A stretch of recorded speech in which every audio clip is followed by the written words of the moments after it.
Assalamualaikum warahmatullahi wabarakatuh. Perkenalkan nama saya Naila Kamalia, NIM D1011191143. Saya dari kelompok 8. Di sini saya akan menjelaskan tentang probabilitas pemanfaatan dan pengendalian banjir. Anggota kelompoknya di sini ada Bara Septriadi, Naila Kamalia, dan Nur Talenta Panjaitan.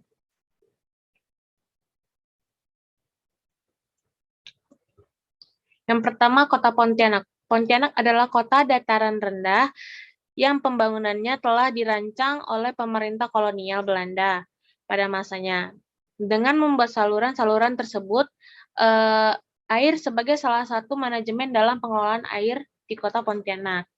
Dulunya, saluran atau paritokaya ini di kota Pontianak, selain berfungsi mencegah terjadinya banjir, pasang atau air pasang, juga dimanfaatkan sebagai jaringan transportasi kota. Perjalanan dari suatu tempat ke tempat yang lain dapat ditempuh melalui jalur parit ini.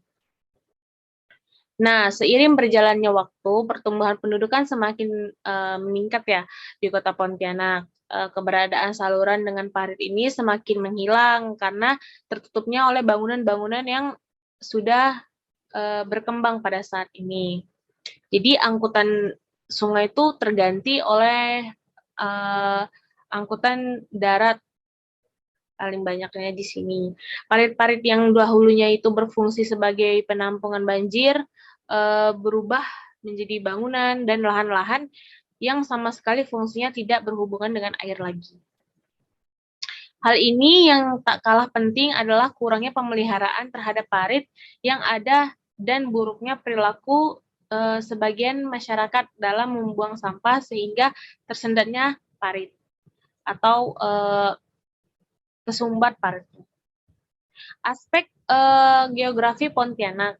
Di sini luas Pontianak tuh, kota Pontianak tuh sekitar 107,82 km persegi, terbagi atas 6 kecamatan dan 29 kelurahan, yaitu Kecamatan Pontianak Selatan, Kecamatan Pontianak Timur, Kecamatan Pontianak Barat, Kecamatan Pontianak Utara, Kecamatan Pontianak Kota, dan Kecamatan Pontianak Tenggara.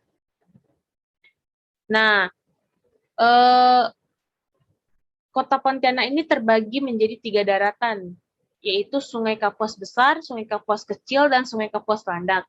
Bagian utara ini meliputi Kecamatan Pontianak Utara, bagian timur meliputi Kecamatan Pontianak Timur, dan bagian selatan itu meliputi Kecamatan Pontianak Selatan, Kecamatan Pontianak Kota, dan Kecamatan Pontianak Barat.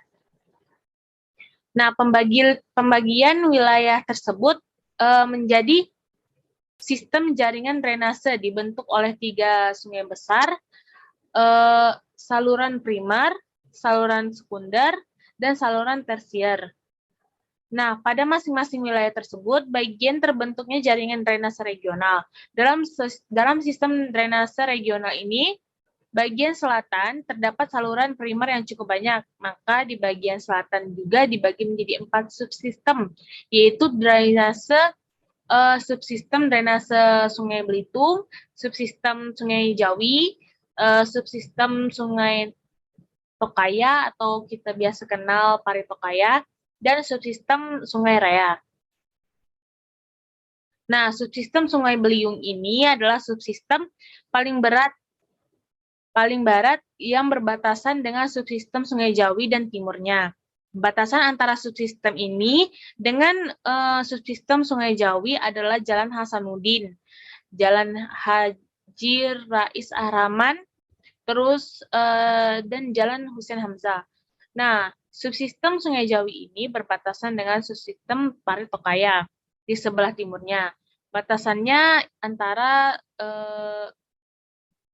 Sungai Jawi dan subsistem Paritokaya ini adalah Jalan Haji Asalim, Jalan GS Lanang, Jalan Sultan Abdurrahman, Jalan Sultan Syahrir, dan Jalan Profesor M. Yamin. Batasan antara subsistem ini di Paritokaya ini dengan subsistem Sungai Raya adalah pertengahan lahan antara Universitas Tanjungpura dan seterusnya. Nah, di sini kita bisa lihat ada tabel persebaran sungai dan parit di Kota Pontianak. Nah, di sini ada kecamatannya dan di sini ada parit-paritnya. Ini adalah gambar denah persebaran sungai di Parit dan Parit di Kota Pontianak. Nah, secara geografis, wilayah Kota Pontianak ini yang berada di Pulau Kalimantan, yaitu Kalimantan Barat, tidak dilalui dengan jalur gunung aktif, tetapi karena kondisi permukaan lahan yang rendah, serta dilalui oleh beberapa sungai besar, Kota Pontianak sangat dipengaruhi dengan arus pasang surut air sungai. Nah, secara hidrotopografi, Kota Pontianak ini memiliki kontur topografi yang cukup datar dan rendah, serta curah hujan yang cukup tinggi. Kondisi ini diperparah dengan adanya pengaruh pasang surut yang disebut kota sungai, riverfront city, dan kota pantai, waterfront city. Meski sempat dijuluki kota seribu parit, namun bukan berarti Kota Pontianak ini bebas dari genangan air. Parit ini juga menjadi drainase kota Katulistiwa. Ini kerap meluap ketika air pasang atau saat hujan deras tiba. Sistem jaringan drainase yang buruk menjadi penyebab terjadinya genangan air di sepanjang Kota Pontianak. Persoalan drainase ini pun dan saluran air di Kota Pontianak ini merupakan salah satu masalah dilema selain persoalan sampah dan PKL atau pedagang kaki lima yang terkadang menjadi konflik dalam suatu genangan air yang berada di Kota Pontianak. Nah, pembahasan kita hari ini adalah yang pertama mengetahui permasalahan umum banjir yang terjadi di Kota Pontianak, yang kedua mengetahui manfaat dan keadaan drainase di Kota Pontianak, yang ketiga mengetahui konsep dan gambaran tentang upaya apa saja yang dilakukan untuk pembaharuan drainase sebagai pengendalian banjir di Kota Pontianak. Sekian penjelasan dari saya, selanjutnya akan dilanjutkan oleh teman saya. Terima kasih.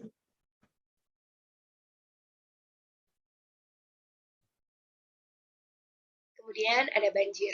Banjir atau obah atau air bah adalah peristiwa terbenamnya daratan karena volume air yang meningkat.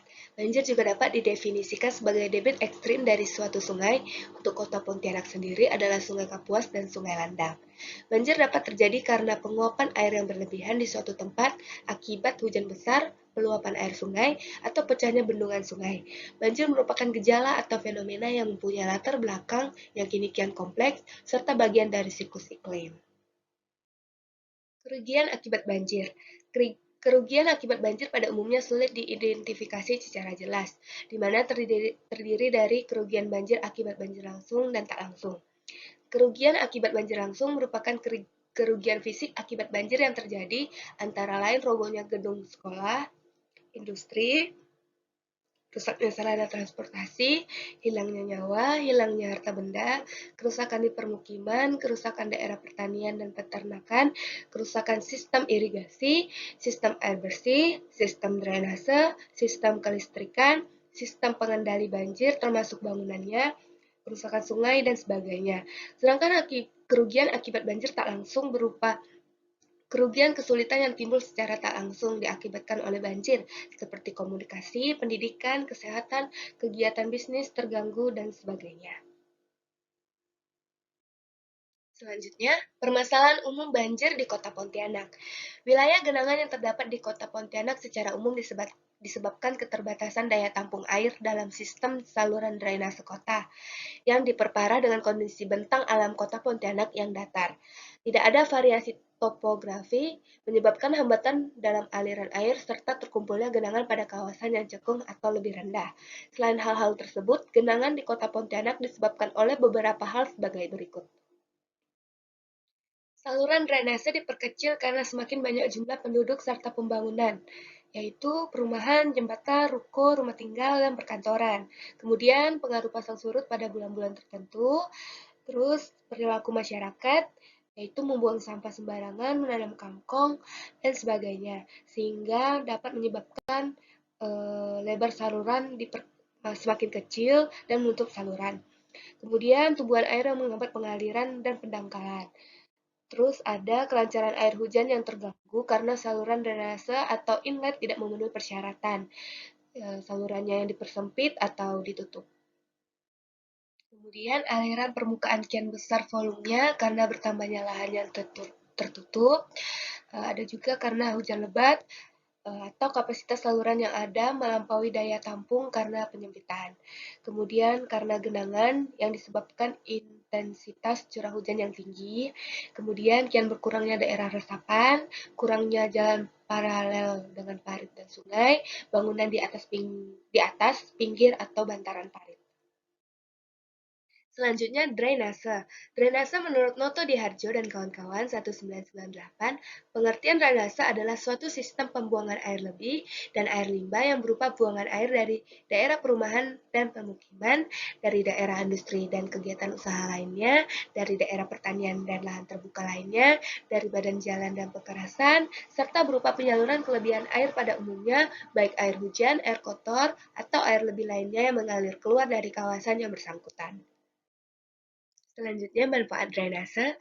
Ada juga pengertian dan manfaat drainase sebagai salah satu unsur dari prasarana umum yang dibutuhkan masyarakat kota agar dapat memiliki kehidupan yang aman, nyaman, bersih, dan sehat. Sistem drainase yang buruk dan tidak berfungsi dengan baik akan mendatangkan bencana bagi masyarakat di sekitarnya. Manfaat atau fungsi drainase perkotaan antara lain, yang pertama, mengeringkan bagian wilayah kota yang permukaan lahannya rendah dari genangan sehingga tidak menimbulkan dampak negatif berupa kerusakan infrastruktur kota dan lingkungan masyarakat. Kemudian yang kedua, mengalirkan kelebihan air permukaan ke badan air terdekat secepatnya, terutama pada daerah yang memiliki kepadatan penduduk tinggi, agar tidak membanjiri atau menggenangi kota yang dapat merusak selain harta benda masyarakat juga infrastruktur perkotaan. Yang ketiga, mengendalikan sebagian air permukaan akibat hujan yang dapat dimanfaatkan untuk konservasi dan persediaan sumber daya air. Yang keempat, meresapkan air permukaan untuk menjaga kelestarian air tanah, melindungi alam dan lingkungan seperti kualitas udara dan air. Dan yang terakhir, yang kelima, mengurangi resiko terjadinya penyakit akibat buruknya sanitasi di daerah tersebut, seperti adanya penyakit malaria, disentri, dan penyakit lainnya yang disebabkan kurang sehatnya lingkungan permukiman tersebut.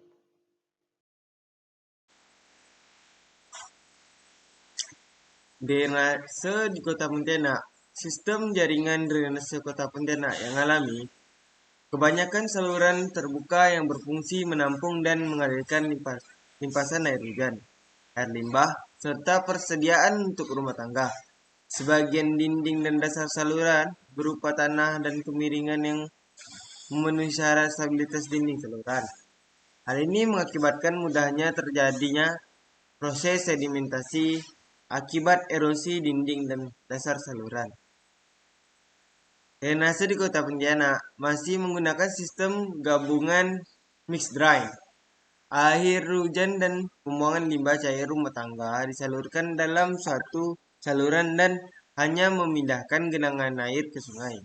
Pada saat hujan lebat dan muka air sungai sedang tinggi, akibat air pasang maka akan terjadi genangan air di mana-mana. Kejadian ini akan mengganggu aktivitas masyarakat karena sebagian besar genangan terjadi di jalan raya termasuk di jalan protokol seperti Jalan Ahmad Yani. Kita bisa lihat ya di sini ada dua gambar yang dimana sesuai dengan contoh drainase di Kota Pontianak.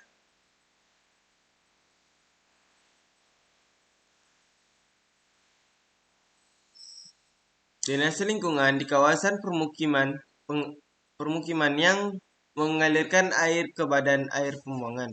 Beberapa di antaranya masih sangat sempit dan sederhana sekali, sehingga air sisa limbah atau buangan sisa mencuci piring rumah tangga tidak mengalir dengan lancar, masih tersisa di saluran. Karena terletak di daerah pasang surut yang topografinya dekat dengan permukaan laut. Saluran drainase di Kota Pontianak rawan sedimentasi. Proses pengelotaran tidak berjalan sebagai mana mestinya. Masih dijumpai saluran drainase yang tidak dibersihkan sehingga terlihat kotor.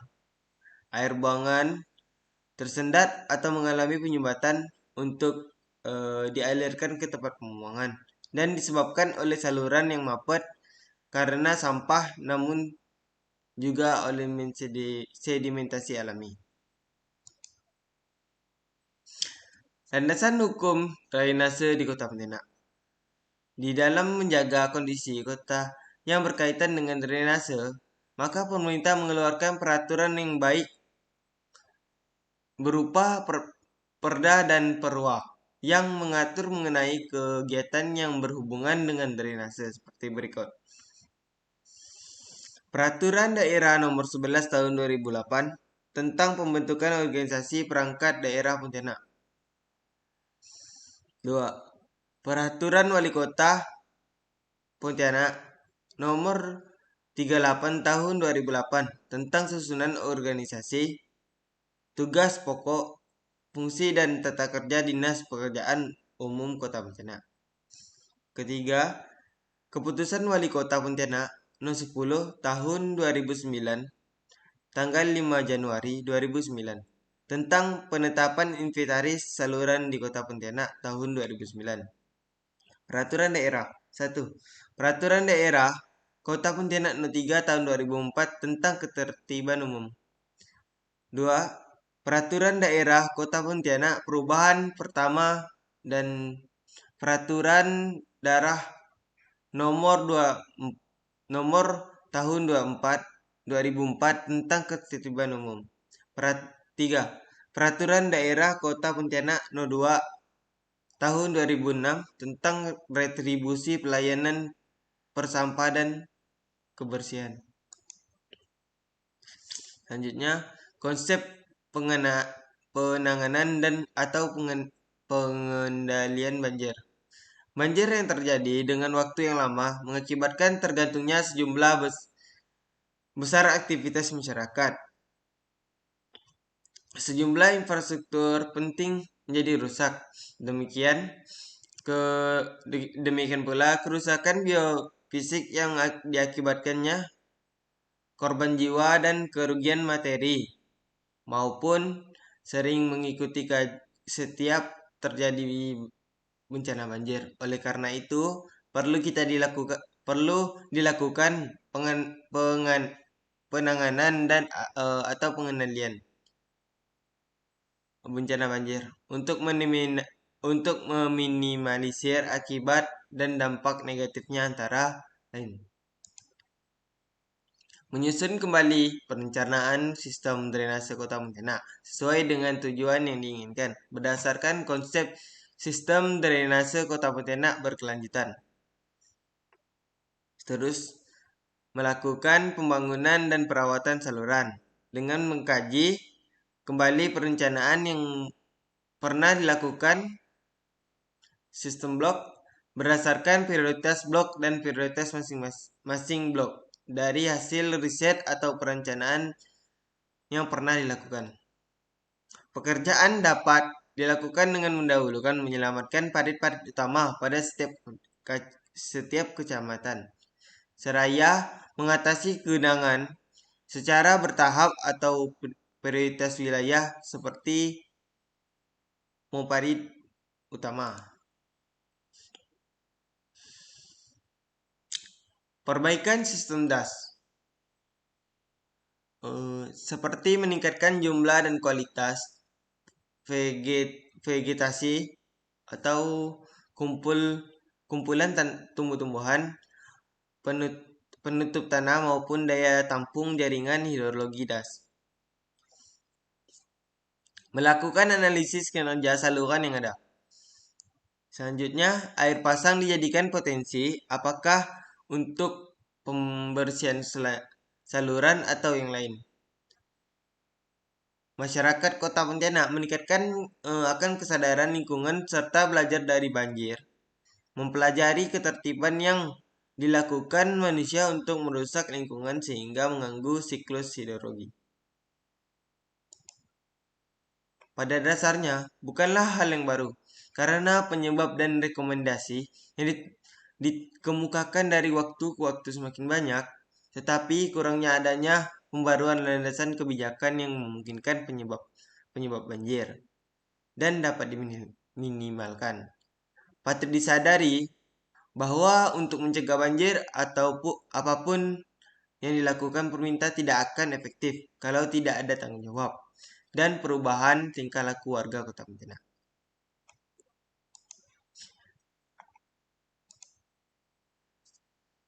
Sekian dari saya. Assalamualaikum warahmatullahi wabarakatuh.